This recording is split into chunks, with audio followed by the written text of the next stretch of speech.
The photos and footage used in this video are subject to the Fair Use Act and are only used for commentary and criticism.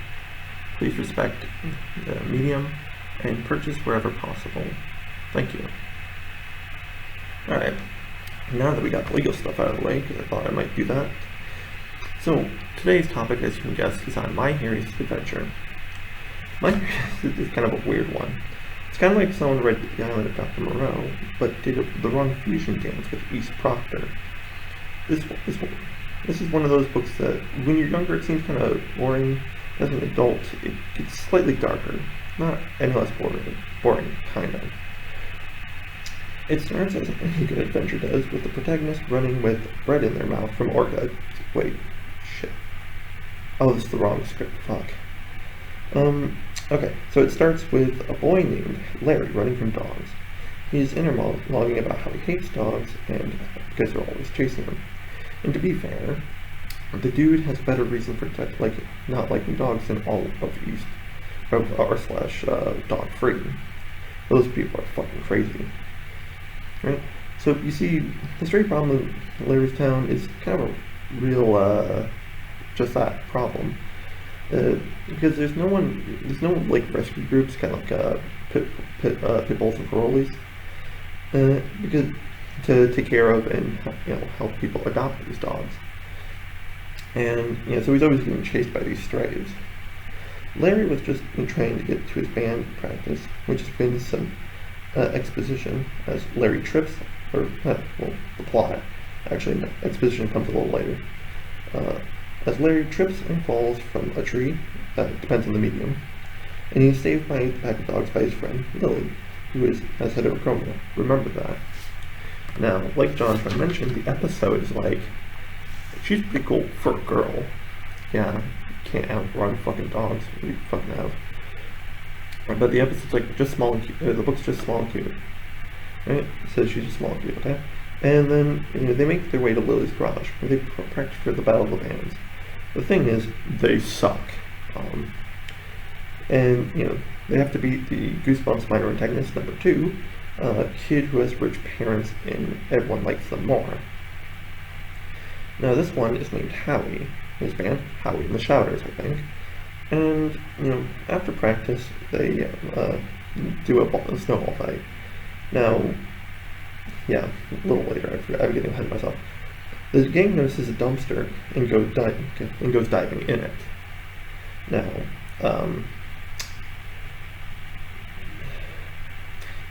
sorry, just cut this out. No name tag, but what they did find is some medicine chest, and in it some tanning lotions. They peer pressure Larry into putting it on. And I should mention, your skin is the largest organ in your body. Do not put some random goop that you found in the dumpster on your skin. For that matter, don't even put any goop on your skin, including Gwyneth Paltrow's.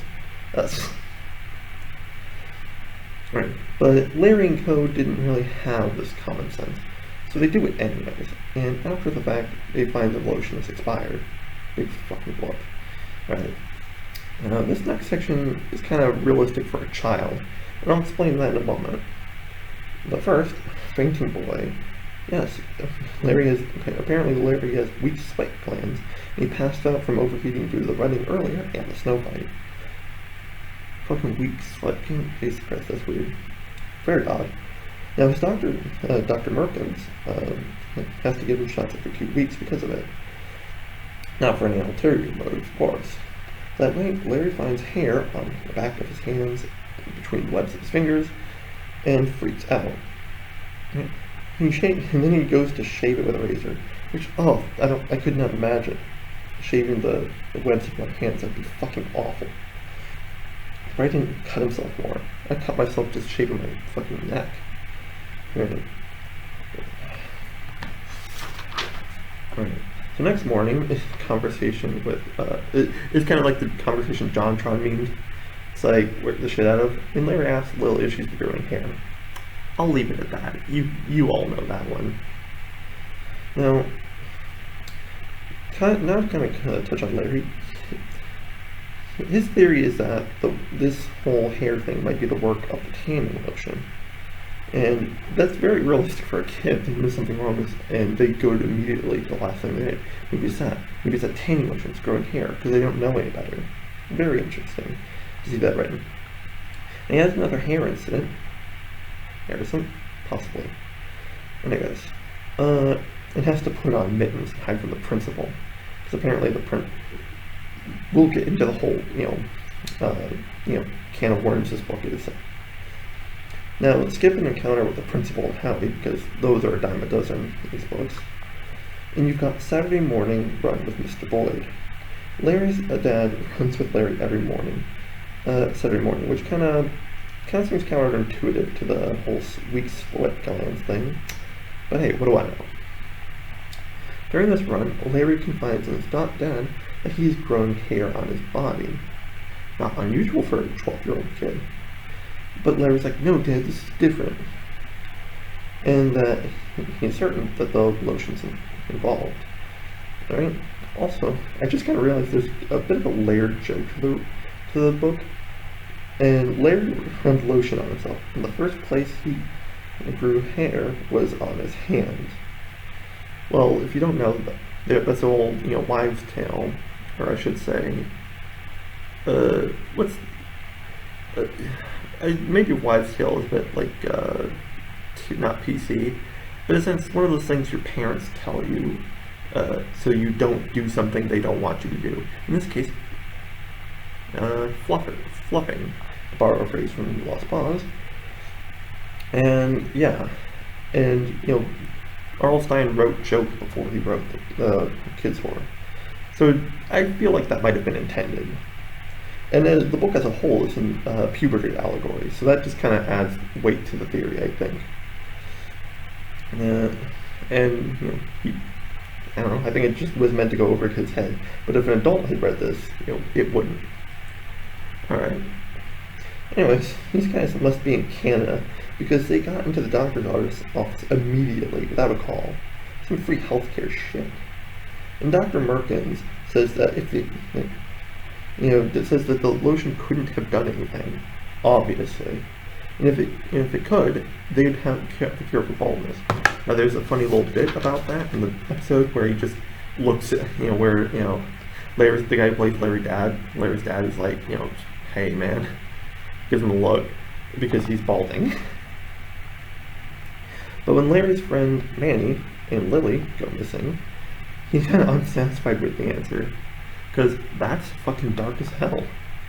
Your friends just go missing. You don't know why. You never get to see them again. It's almost like they could have been murdered. Yeah, not that they were, but just like, think about that for a moment. And before Larry goes off to the Battle of the Bands, he meets a dog with heterochromia. Same as Lily's. Right? But what could that mean? Could Lily be a dog? Who asked himself that fucking question? What do you mean? Yeah, that's the question Larry asked himself. Could Lily be a dog? Logically, no. But I'm an adult, so I would know that. But the dog gets away before Larry can grill the dog. I mean, ask it questions, not like cook it. Of course. That'd be super messed up. Anyway, the Battle of the Band gets on, and Howie kills it. Crowd's just cheering, like, encore, encore, that short, the drill. But when Larry and his 3, because they were 5 previously, minus 2 of course, get up, there's 2 fairy godmothers, Tom Savini and Screaming Mad George, bless him on this day, because he starts growing hair in real time on his face. Now, as they're performing, and the crowd goes fucking wild, more so than Howie's, But Larry, kind of afraid, because he's seen the works of Screaming Mad George and Tom Savini, gets out of there before he can see what else they want him to do that day.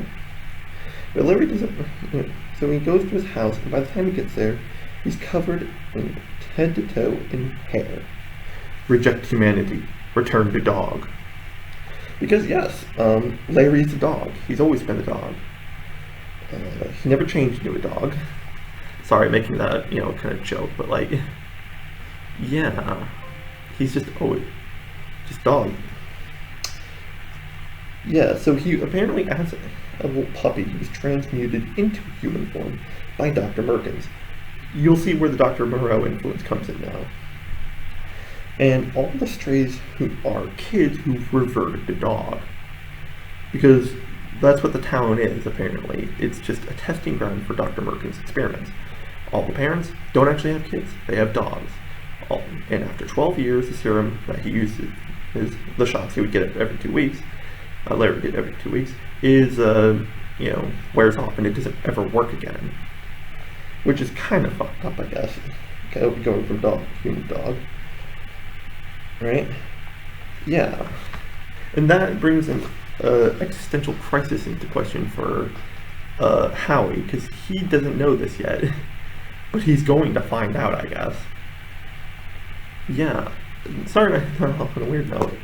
But as far as the book goes, I think it's dark as an adult for me to have these existential questions. And oh, by the way, at the very end, Dr. Merkin's like, I'm done with dogs. But then he turns Jasper, Larry's cat, into a fucking girl. Like a human girl. It's like, bro, what the fuck did you just not learn? Yeah, mad scientists doing weird shit in the town, apparently funded by the government. And yeah, that's my Hairiest adventure. Let me know if you liked the video, if you want me to cover any other Goosebumps books, or just, general. I think I was going to also cover anime, like Monster Musume, because that's an interesting subject, biology-wise. And I have an idea about, covering one already. So let me know if you liked the video, leave a comment. Could just be like, nice vid, cool beans, anything. It usually helps out with the algorithm. Have a good one.